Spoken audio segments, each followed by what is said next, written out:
So, hello to all my fans out there, my brothers and sisters who are waiting for this video now. To remind you that we are coming back to the same topic of Kerala, which is the southwest of India, which is God's own country that I'm visiting after my visit in New Delhi, where I had all my stomach problems. Then I go to Kerala, I get in the train, I have a very bad experience because of the smell in that train. So, if you have been following my videos, you know exactly what I'm talking about. So I'm just going to continue on the same theme because I need people to know that what to expect when you go to God's own country.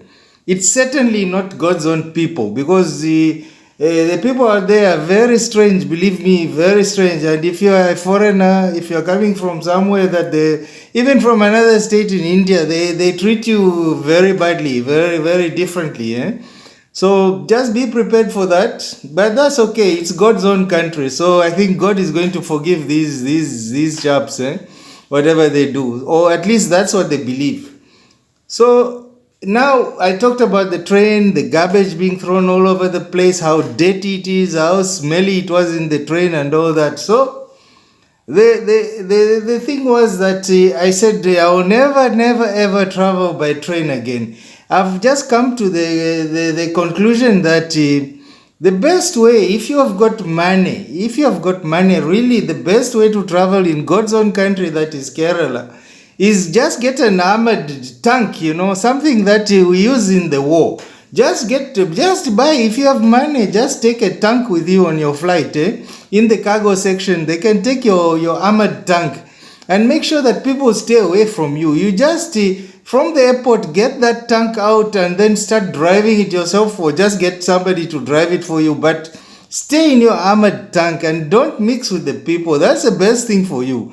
Just go visit whatever you want to visit. Go with that armored tank for many reasons, because first of all, driving out there is such a nightmare, because every bagger in God's own country, Kerala, India, they think they have their own style of driving. So you come here as a foreigner, you've gone through all those rules of driving, how you have to keep to the left, and you overtake when the road is clear, and all these things. That doesn't mean anything. Using indicators, nobody uses indicators, nobody is braking, everybody is driving his own style out there. So if you don't even know how to drive, you're not used to driving there, believe me, you will never move your car. You will just freeze. You will just stop in the middle of the road because you are too scared to move on, because people are going through the left, the right, no indicators. They are honking away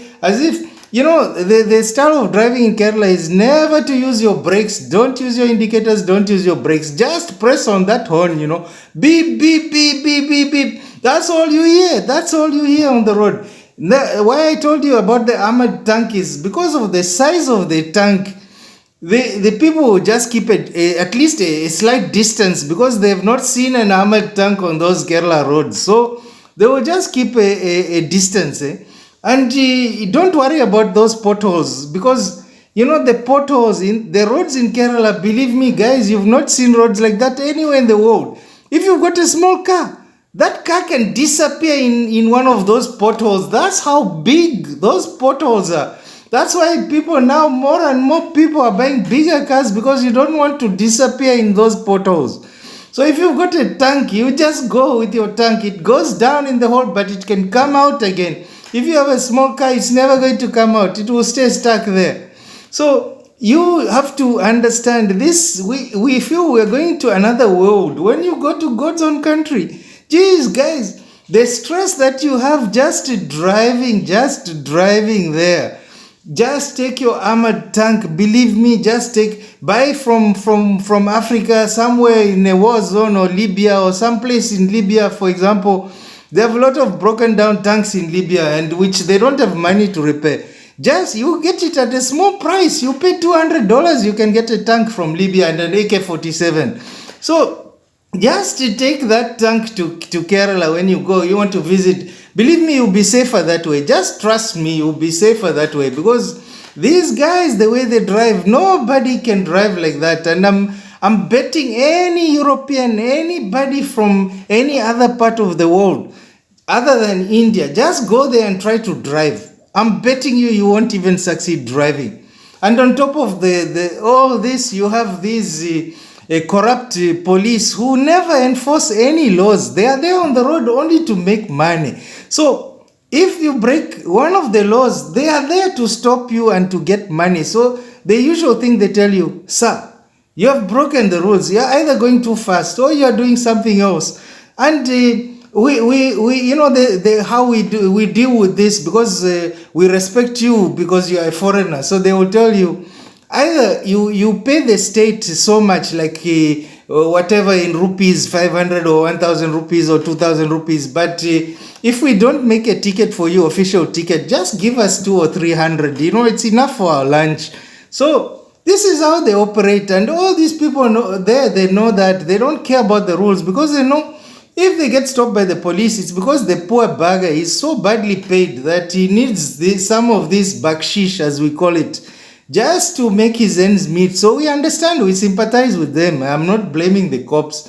You know, anybody in their situation would do the same thing, I think, just because they are so badly paid.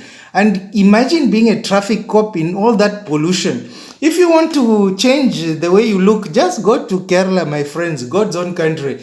You know, the pollution, that will change the color of your skin. You come as a white man and you go back as a black man. Can you imagine? That is Kerala. It's polluted. It's everything environmentally wrong that you can ever think about is in that state, which is called God's own country. And with that, I would just like to end this transmission. As I say, let's be positive, guys. This kind of news is just to advise my friends, my brothers and sisters, so that when you decide to go to God's own country, you will remember me and you will know that everything I said is true. Everything I said is true. And you have followed my advice. Because you have followed my advice, you are saved. Just like they say, you know, when you are born again, you'll be saved. They say some of these extremist churches who talk about born again and all this bullshit. So you'll be saved if you go, if you remember me, you go there, remember all the rules, take your tank with you if you can afford it. If you can't take the tank, find some way of not mixing at all with people. Just go do your thing in the shortest possible way. Take a taxi, take something which will just insulate you, and go with a driver who knows how to drive there. Don't, please don't think of renting a car and driving yourself, because you will just die on those roads. Though, like I told you, those potholes are the biggest in the world. An entire vehicle can disappear in those potholes. So let's stay positive right now. If you're listening to this message, the positive side is you're okay, you're fine, you're not still in Kerala, but please, if you don't believe me, please go there and find out for yourself. So we will have more news on this God's own country very soon, guys. Take care. I love you all. Take care and see you soon.